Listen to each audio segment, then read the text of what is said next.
Hello everyone, welcome back. তো আজকে আমরা যাচ্ছি মাঠে, নদীর মাঠে। ওইখানে আমার জেঠুদের খেতে নাকি টক ফলের গাছ হয়েছে, তো সেখান থেকেই আমরা টক ফল আনবো। আর এই টক ফলটাকে অনেকে কি চুমুরি না কি একটা বলে।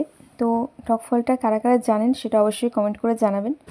আর মাঠে যাওয়ার পথে একটা মটরশুঁটির ক্ষেত দেখতে পেলাম। আমাদের এবার মটরশুঁটি লাগানো হয়নি, তো যেতে যেতে একটা মটরশুঁটির ক্ষেত দেখতে পেলাম, আর সেখান থেকে একটা মটরশুঁটি তুলে আমি খেলাম। এখনও পর্যন্ত সব ক্ষেতে মটরশুঁটি হয়নি। আর এদিকে দেখুন গাছগুলোতে কত লঙ্কা ধরে আছে, আর এগুলো সব কালো কালো লঙ্কা, খেতেও খুব ঝাল। আর এই যে এখানটাতে পটল খেতে সব পটলের গাছ কেটে ফেলা হয়েছে, মানে একদম গোড়া থেকে কেটে ফেলা হয়নি, এমনি কেটে ফেলা হয়েছে। এরপর ওই গোড়া থেকে আবার গাছ হবে, তারপর ফল হবে। এটা তো অফ সিজনে, এই টাইমে পটল হয় না, তাই এই টাইমেই কেটে ফেলা হয়। আর এই যে চলে এসেছি আমরা মাঠে, আর দেখুন কত ফল ধরে আছে, আর লাল লাল ফলগুলো দেখতেও বেশ দারুণ লাগছে। আর এই ফলগুলোর চাটনি করে খাওয়া হয়। আর গাছে প্রচুর ফল ধরে আছে, মানে দূর থেকে দেখতে খুব সুন্দর লাগছিল। আর কিছু কিছু ফল তো পেকে ফেটে মানে শুকিয়েও গেছে।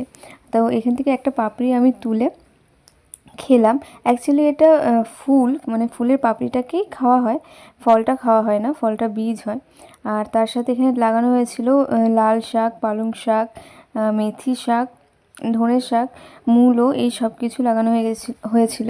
তো সবগুলো অনেক আগে লাগানো হয়ে যাওয়ার কারণে এগুলো এখন বুড়ো হয়ে গেছে, বীজ হয়ে গেছে সব শাকগুলোতেই।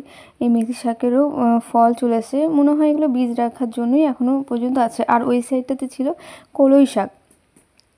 তো তারপর আমরা বিকেলে গিয়েছিলাম আমার মামা বাড়ি, মানে এই বাড়িতে এসেছিলাম মৌখিয়াতে। তো ওইখানে এসে সেদিন সন্ধ্যাবেলায় করা হয়েছিল পিঠে। তো এখানে সব সরঞ্জাম নিয়ে বসে পড়া হয়েছে। শীত মানেই পিঠে, পিঠেটা শীতের স্পেশালিটি। তো এর আগের একটা ভিডিওতেও আমি দেখিয়েছিলাম যে পিঠে করা হয়েছিল, কিন্তু তখন আমার দাদা আর বাবা ছিল না। আর এবারে দাদা বাবা আছে। পরের দিন আমার বাবা আর দাদা চলে যাবে আবার ডক্টরের কাছে মাথুরাই।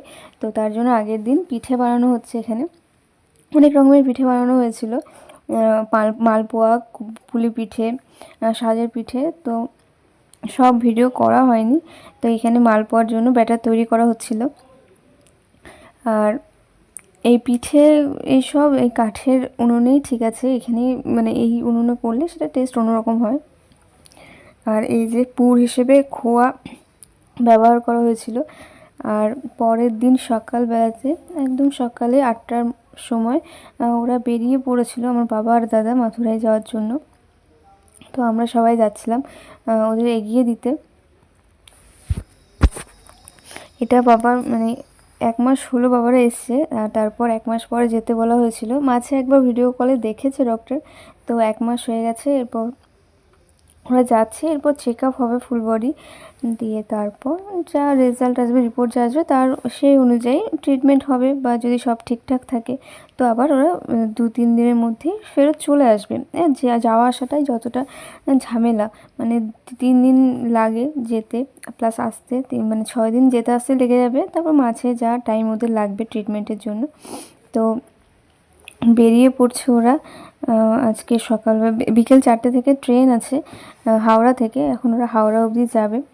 তো ওরা বেরিয়ে গেল, আর তারপর পুচুও স্কুলের জন্য বেরিয়ে গেছিলো। আর আমি চলে গেছিলাম আমাদের ছোট্ট পিহু সোনার সাথে খেলা করতে। ও সকালবেলাটা একটুখানি টাইম জেগে থাকে, তখনই আমি ওর সাথে খেলা করি। আর তারপর সকালে খাবার করতে হবে। তো ভাত ডাল তো ছিলই, সাথে একটু ডিমের অমলেট করব, তার জন্য আমি খেতে চলে এসেছি ধনেপাতা নেওয়ার জন্য। এটা আমাদের মামার ছোট্ট একটা বাগান, সেটা আপনারা সবাই জানেন, আমি আগের অনেক ভিডিওতে দেখিয়েছি। তো এই বাগানে এই পুরো জায়গাটাতে ধনেপাতা ছিল, এখন মানে ধনেপাতা উঠিয়ে খেয়ে খেয়ে অর্ধেকটা পড়ে আছে। আর এরপর নাকি আবারও লাগানো হবে ধনেপাতা, তাই এই জায়গাগুলো থেকে এখন ধনেপাতা শেষ করতে হবে। তো এখান থেকে ধনেপাতা নিয়ে নিচ্ছি, অনেকগুলো ধনেপাতা নিয়েছি কারণ অনেকগুলো ডিম ভাজতে হবে। আর তার সঙ্গে নিয়েছি আমাদের গাছ থেকে লঙ্কা। এই গাছগুলো অনেক পুরনো গাছ, এখনও পর্যন্ত ফল দিচ্ছে খুব সুন্দর। তো এইখানটাতে পেঁয়াজ, লঙ্কা আর ধনেপাতা আমি খুব ভালোভাবে কুচিয়ে নিয়েছি। এরপর এটাকে প্রথমে লবণ দিয়ে মাখিয়ে নেব, যাতে পুরোটা ভালোভাবে মানে লবণটা ভালোভাবে হয়। আর একটা একটা করে ডিম ভাজা থেকে আমি ভাবলাম যে সবকটা ডিম একসঙ্গে ফাটিয়ে একসঙ্গে ভেজে দেবো, মানে একসঙ্গে ফাটিয়ে নেবো, তারপর অল্প অল্প করে ভাজবো। তো তার জন্য সবকটা ডিম আমি এরকম নিয়ে নিয়েছি, আর তারপর ফেটিয়ে এসে একটা একটা করে মানে অল্প অল্প করে দিয়ে দিয়ে টোটাল 4বার দিয়েছি। 5টা মতন ডিম ছিল, 4বার হয়েছে, আর সেটাকে অর্ধেক অর্ধেক করে আমাদের সবার মোটামুটি হয়ে গেছে। আর একটা একটা করে ভাজলে সেটা মানে অনেকটা টাইমও লাগতো। তো আজকের ভিডিওটা এই অবধি। কেমন লাগলো অবশ্যই কমেন্ট করে জানাবেন। আর আমি ব্লগ মানে একটু স্পেশাল দিন দেখে দেখেই ব্লগ করে দিই, কিন্তু ডেলি ব্লগ আমার করা হয় না, তবে আমি চেষ্টা করি ডেলি দেওয়ার। তো আজকের ভিডিওটা এই অবধি। সকলে অনেক ভালো থাকবেন, আর খুব শিগগির দেখা হবে অন্য একটি ভিডিওতে। তো টাটা।